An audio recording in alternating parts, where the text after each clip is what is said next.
নারী আমাদের এই পুরুষতান্ত্রিক সমাজে নারীর গুরুত্ব অপরিসীম। নারী আজ কোনো অংশেই পিছিয়ে নেই।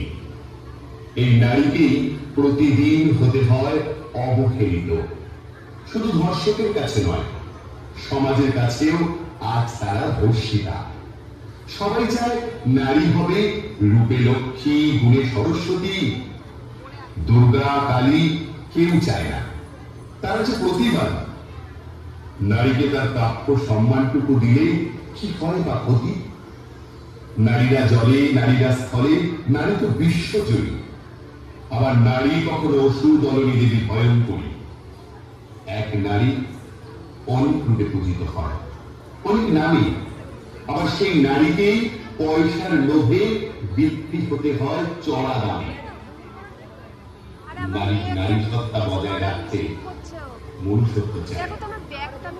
নারী ছাড়া পুরুষ তোমার কোনো অস্তিত্ব নেই।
যেমন খুশি খেলবি আর খেলা শেষে দূরে ছুঁড়ে ফেলবি।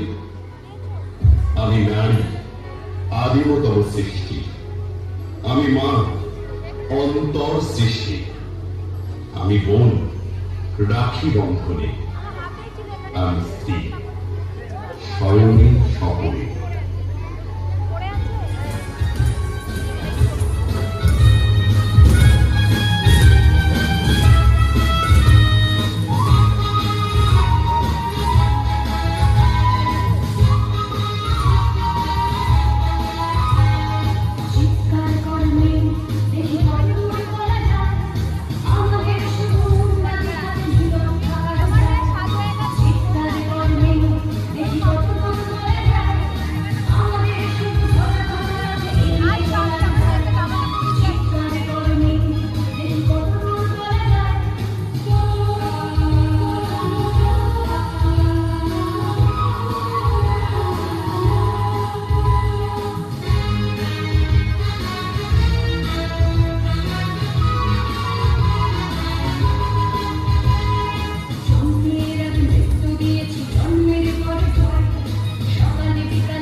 কন্যা ভ্রূণ হত্যা করিস, বিবেক কোথায় থাকে? নারী যদি নারী বা হয়, মা বলবি কাকে? ছেলে হয়ে মহান ভাবিস, তাহলে ছেলেরাই জন্ম দিস। সবই তো নারীর দান, তবে তুই কি করিস?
আমি নারী, আমি সব পারি। উদরপূর্তির জন্য পুরুষের উপর নির্ভর না করেও খেতে খেতে পারি। আমি নারী, আমি সব পারি। যেমন গড়তে পারি, তেমন প্রয়োজনে ভাঙতেও পারি। আমি নারী, আমি সব পারি। মানুষ কেন বলে মোদের নারী নিজস্ব নয় কিছু? আমি তো দেখি জগৎ চলে নারীর পিছু পিছু। ভারত মাতা সেও নারী, নারীর জগৎ ধাত্রী। নারী হলো এ জগতে সবার জন্মদাত্রী। পুরুষতান্ত্রিক সমাজ তাই পুরুষকেই বড় করে। জেনে রেখো, সেই পুরুষকেই নারী গর্ভে ধারণ করে। মহাকাল আমার পদতলে, সাহিত্য চিরকাল। আমি ছাড়া এ জগৎ সংসার সব তো অচল।